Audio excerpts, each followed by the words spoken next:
Knowledge of Islam with Mufti Tariq Masood.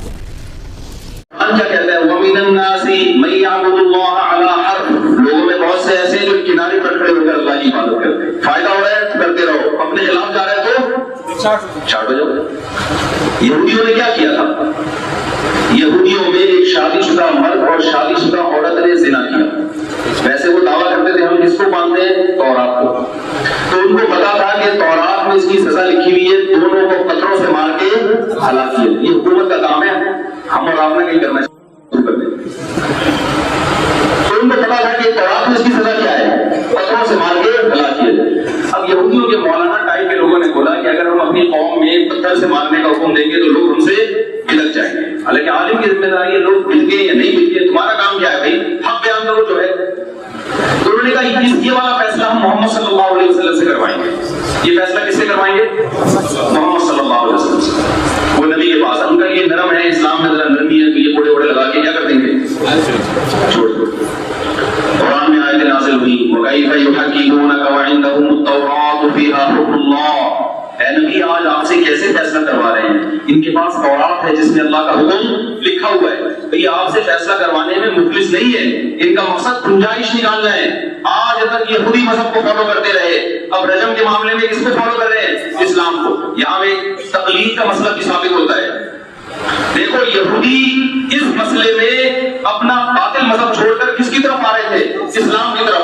لیکن نیت ٹھیک نہیں تھی، اللہ نے ان پہ رد کیا. آج 3 طلاقیں دے کے فقہ حنفی والا جاتا کس کے پاس ہے؟ اہل حدیث کے پاس. حالانکہ فقہ حنفی بھی اہل اسلام ہے. تو اس کو قرآن کیسے اس کی اجازت دے گا؟ اللہ اس کے رسول کیسے اس کی اجازت دیں گے؟ خواہشات کی بیس پہ اپنا مسلک تبدیل کرنا یہ اللہ کے غضب کو دعوت دینے والی بات ہے. بہت لوگ 3 طلاقیں دی اور کہاں چلے گئے؟ اس سے بیوی حلال نہیں ہے، حلال حرام کاری کا گناہ ملے گا. اور اہل حدیث کا مسلک 3 طلاق کے مسئلے میں بالکل باطل ہے، کلعدم ہے. قرآن اور حدیث میں کہیں بھی نہیں ہے کہ 3 طلاق ایک ہوتی ہے. ابھی میرے ساتھ یہ بھائی ہیں ماشاءاللہ شہری اہل حدیث ہیں. میرا مقصد کسی اہل حدیث کی توہین نہیں ہے، یہ انگلی یوں کر کے ہلا رہے ہیں. ٹھیک ہے، ان کی رائے ہے اہل حدیث کی، ان کی نیت اچھی ہے، ہم نیتوں پہ شبہ نہیں کرتے. میں نے ان سے کہا دیکھو یہ جو انگلی ہلاتے ہیں کسی حدیث سے ثابت نہیں ہے کہیں بھی. ہمارے یہاں بعض اہل حدیث ان کی نیت پہ میں شبہ نہیں کر رہا، ان کا مقصد اللہ رسول کی اطاعت ہی ہوتی ہے، اس پر ان کو ثواب مل جائے گا انشاءاللہ. نیت غلط نہیں ہے، علم کی کمی ہے. میں نے کہا اگر یہ کسی بھی حدیث پہ ہوتا نا تو امت میں صدیوں سے اس کا رواج ہوتا. پوری امت کا اجماع ہے، آپ پچھلی جتنی کتابیں اٹھا 4 اماموں کا اتفاق ہے اس پر. ایسا کسی نے بھی نہیں لکھا کہ نماز میں کیا کریں گے ہم. آپ جو حدیث کا ترجمہ کر رہے ہیں وہ آپ کا اخبل ترجمہ ہے، وہ ترجمہ نہیں ہے جو قرآن و سنت سے میچ کر رہا ہے. لوگ کہتے ہیں حدیث میں آتا ہے ایسے ہلاؤ، تو حدیث کا ترجمہ کس نے کیا؟ تو آپ نے خود کیا ہے نا.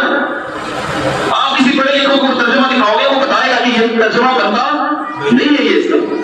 اور ویسے بھی یہ نماز میں خشوع کے منافی ہے. کوئی بھی نماز میں ہلا رہا انسان کی طبیعت ہٹتی ہے. نبی صلی اللہ علیہ وسلم نے نماز میں ایسا کام کرنے سے منع کیا ہے جس سے خشوع میں خلل واقع. انسان بے چین ہو جاتا ہے کہ بھائی اس کو کیوں بار بار یوں کر کے ہلا رہے ہیں. تو یہ کسی کا بھی مسلک نہیں ہے، یہ تو ہمارے اہل حدیث بھائیوں کو غلط فہمی ہوئی ہے، انہوں نے کہاں سے یہ نکال لیا ہے. تو اس پر میں انشاءاللہ کلپ ریکارڈ کرواؤں گا جا کے، وہ جو حدیث پیش کرتے ہیں اس کا جواب کیا ہے. بات چل پڑی ہے تو ایک بات خاندانی میرے دل چاہ رہا تھا پشاور میں بھی کہوں، آپ کو بھی کہہ دیتا ہوں. میں مسلک پہ بیان نہیں کرتا، لیکن دیکھو ایک بات یاد رکھو، اسلام کوئٹہ اور پشاور میں جو آیا نا فقہ حنفی کی شکل میں آیا ہے. صدیوں سے کون سا اسلام آیا ہے؟ آج اگر آپ نے فقہ حنفی چھوڑ دیا بے لگام ہو جاؤ گے. آپ کیا ہو جاؤ گے؟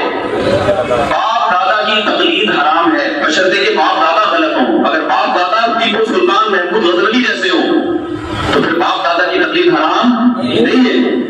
آج جو ہم مسلمان ہیں علماء حنفیہ کی وجہ سے اور ان حنفی مجاہدین کی وجہ سے جو ہمیشہ ہندوؤں سے سکھوں سے لڑتے رہے، انگریزوں سے لڑتے رہے، یہ تو سارے حنفی تھے، ان میں ایک بھی حنفیوں کے علاوہ آپ کو نہیں ملے گا. ایک صاحب کہنے لگے پشاور میں ہمارا مسلک تیزی سے پھیل رہا ہے. دوسرے ان کو ٹوکا کہ پشاور میں تو اسلام 1200 سال پہلے آ گیا، تب کیا پھیل رہا ہے بھائی؟ یا تو 1200 سال پہلے غلط چیز آئی تھی، ہم 1000 سال سے گھاس کھا رہے ہیں یہاں پہ بیٹھ گئے، اور اب آپ ہمیں صحیح والا اسلام بتا رہے ہو. کھوپڑی میں آنے والی بات نہیں ہے. گزرا کہے گا جو اسلام قبول کر کے کہہ رہے 1200 سال سے تو تم غلط چیز پہ چل رہے تھے، اب 15ویں صدی کے بعد جا کے تمہیں صحیح اسلام نظر آ رہا ہے. محمود غزنوی محمد بن قاسم جب آیا نا یہاں پہ تو علمی مرکز تھا. تو مجاہدین وہیں سے چل کے آئے. تو جو اسلام اس وقت آیا صدیوں سے اسی اسلام کو ہم فالو کر رہے ہیں. اس میں تراویح کی 20 رکعتیں تھی, اس میں عورتوں اور مردوں کی نماز میں فرق تھا.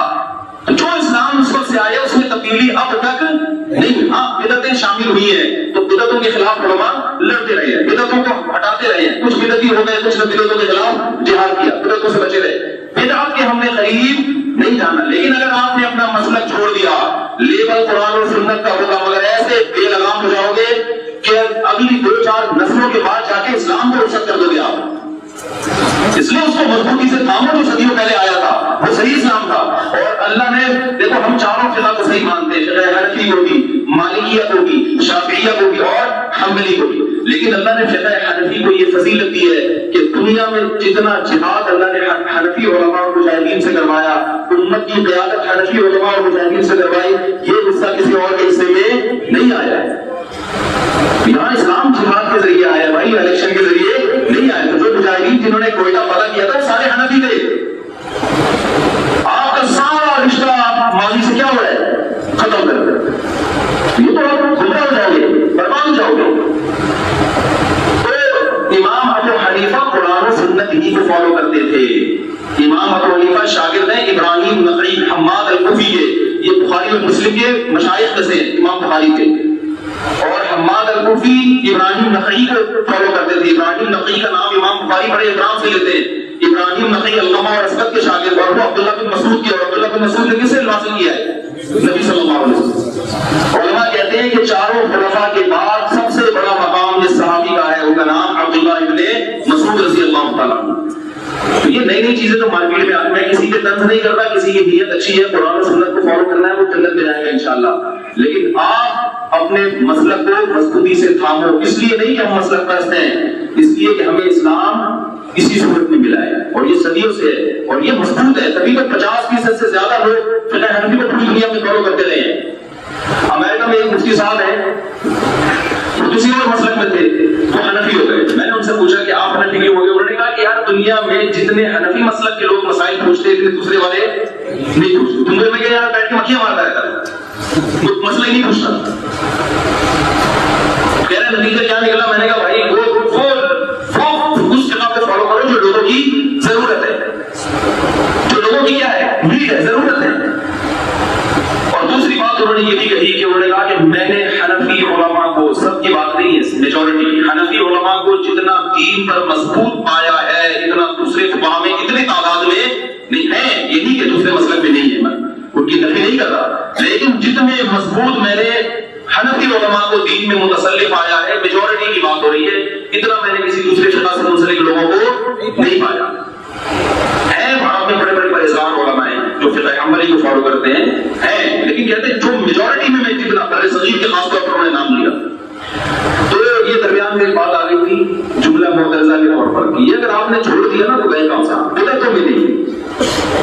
بات آ رہی ہے سمجھ میں, بدعتوں میں نہیں, بدعتوں میں فقہ حنفی میں بدعتیں ہیں ہی نہیں. بدعتیں تو ہم نے خود سے گزری ہے جا کے. تو میں یہ کہہ رہا تھا بھائی جلدی سے بات کو سمیٹتا ہوں, لائٹ بھی چلی گئی ہے. وہ یو پی ایس کتنی دیر چلے گا؟